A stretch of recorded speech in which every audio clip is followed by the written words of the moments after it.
રુદ્રજી, રુદ્રજી, હું તમને વિનંતી કરું છું, આવું ના કરશો. રુદ્રજી, ના કરશો.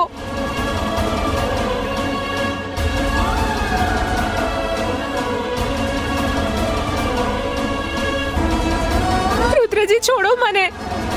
રુદ્રજી, આવું ના કરશો. ઉભો રે રુદ્ર! અટકી જા, બસ હવે બહુ થયું.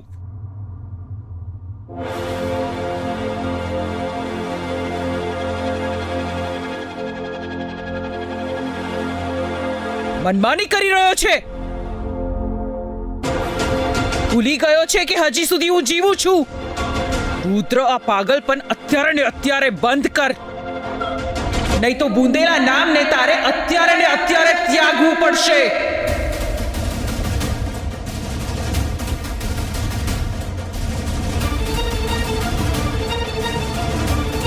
હું તારું નામ સંપત્તિમાંથી કાઢી નાખીશ, હંમેશા હંમેશા માટે.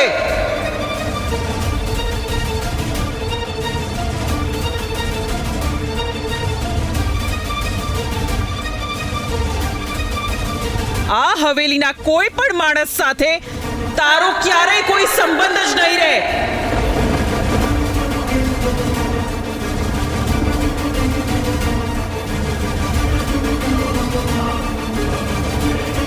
હવે નક્કી તારે કરવાનું છે. માફ કરજો દાદી, પણ આ પરિવારના નામના બદલે હું મારી જિંદગીનો સોદો નહીં કરી શકું.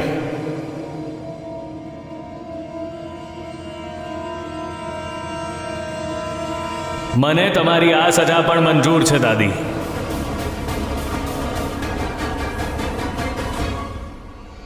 જો રુદ્ર પાસે પ્રોપર્ટી જ નહીં રહે તો એ મારા કયા કામનો?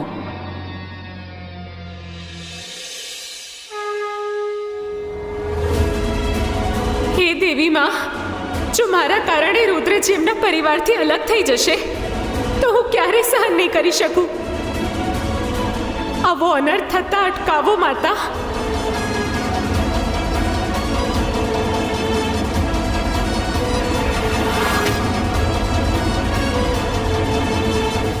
ના રુદ્ર, સૌમ્યા, તું તારી ફેમિલીથી અલગ ના થઈ શકે.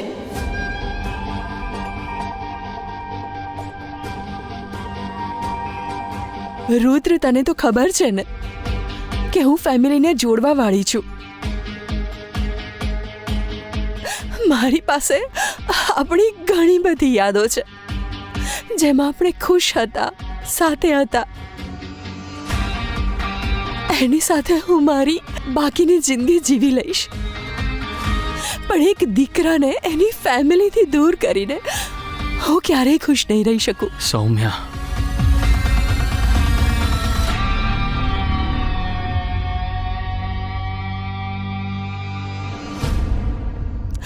જો માતાજી ઈચ્છતા હોય તો તું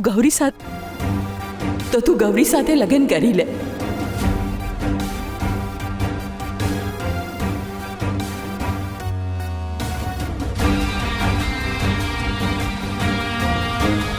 સૌમ્યા, તું શું બોલી રહી ભલે છે? આપણા લગ્ન ના થાય પણ આપણો પ્રેમ કાયમ જીવંત રહેશે.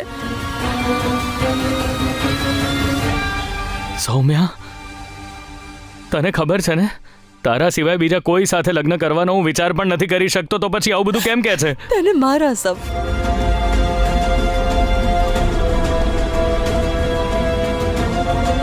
આપણા પ્રેમના સબ એક શબ્દ પણ નહીં. હવે આ લગ્નને તારું ભાગ્ય સમજીને એને પૂરું કર.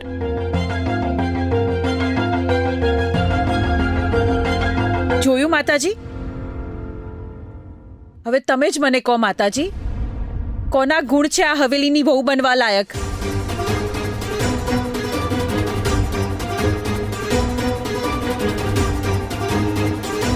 આ છોકરી ગૌરીના, જેણે પૈસા માટે આ આખી રમત રમી,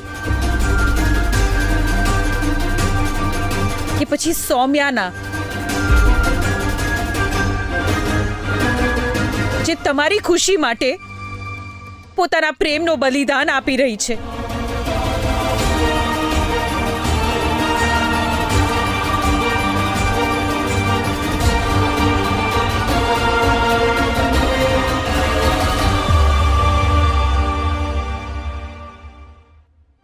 બસ રુદ્ર પાસે એની પ્રોપર્ટી રહેવી જોઈએ.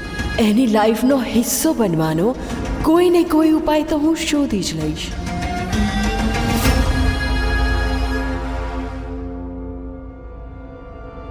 સૌમ્યા,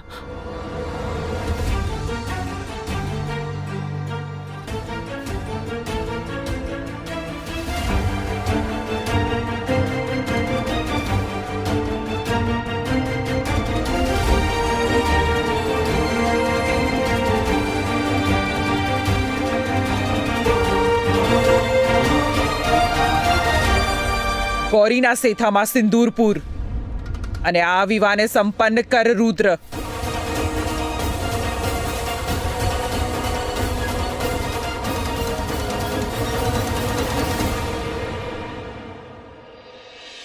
તમે લોકો અહીં શું કરી રહ્યા છો?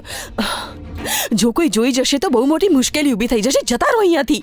પહેલા મને જવાબ આપ કે તે જે અંદર પેલા સોનાના ઈંડા આપનારી મુર્ગીને લાત મારીને પોતાની જાતને આવો મહાન દેખાડવાનો જે ઢોંગ કર્યો છે ને તે, તો હવે મારા પૈસા કઈ રીતે પાછા આપીશ તું? હાથ જોડ મારો. જો મહાન ના બનત તો તારા પૈસા ક્યારે પાછા ના આપી શકત. થોડો ટાઈમ લાગશે પણ તારા પૈસા મળી જશે. કેવી રીતે મળશે મને પૈસા? આ બધું જે થયું છે એના કારણે રુદ્ર મારી મુઠ્ઠીમાં આવી ગયો છે. એના પરિવારની સામે પ્રેમનો જે સેક્રિફાઈસ કર્યો છે ને, એની નજરમાં હું વધારે મહાન બની ગઈ છું. હવે એને ઇમોશનલી બ્લેકમેલ કરીને માલ લૂંટવો વધારે સરળ થઈ ગયો છે. એ દૂધ પીતું બાળક છે ને, જે તારા કહેવા પર બધું જ તારા નામે કરી દેશે. હે, એ બધું તું મારા પર છોડી દે. હું હેન્ડલ કરી લઈશ. મને બસ એક દિવસનો સમય વધારે જોઈએ છે.